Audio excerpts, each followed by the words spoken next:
നമസ്കാരം, Aroor vision news ചാനലിലേക്ക് സ്വാഗതം. അരൂരിൽ മെയ് ദിന റാലിയും സമ്മേളനവും നടത്തി. വാർത്തകൾ വിശദമായി. അരൂരിൽ ആവേശമായി മെയ് ദിന റാലിയും പൊതുസമ്മേളനവും.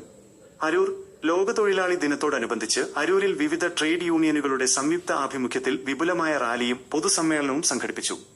തൊഴിലാളി ഐക്യം വിളിച്ചോതിയ പ്രകടനം അരൂർ മുക്കത്തുനിന്നാണ് ആരംഭിച്ചത്. നൂറുകണക്കിന് തൊഴിലാളികൾ പങ്കെടുത്ത റാലി അരൂർ മാർക്കറ്റിന് സമീപം സമാപിച്ചു.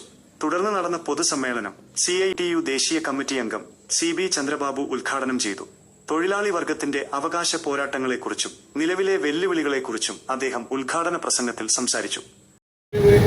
താഴെ കുഴിയെടുത്തപ്പോഴാണ് നിരവധി ആളുകളുടെ തലയോട്ടികളും ശരീരഭാഗങ്ങളും എല്ലാം കിട്ടിയത്.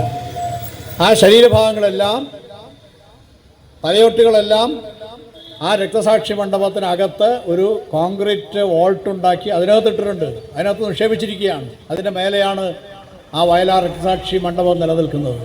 പുന്നപ്രയിലെ രക്തസാക്ഷി മണ്ഡപമുണ്ട്. സമരഭൂമിയിലാണ് ക്യാമ്പുണ്ടായിരുന്നു.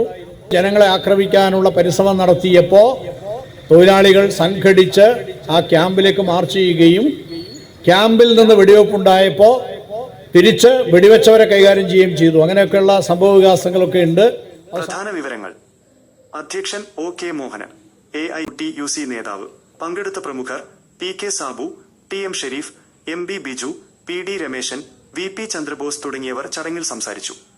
വിവിധ തൊഴിൽ മേഖലകളിൽ നിന്നുള്ള തൊഴിലാളികളുടെ സജീവ പങ്കാളിത്തം കൊണ്ട് ചടങ്ങ് ശ്രദ്ധേയമായി.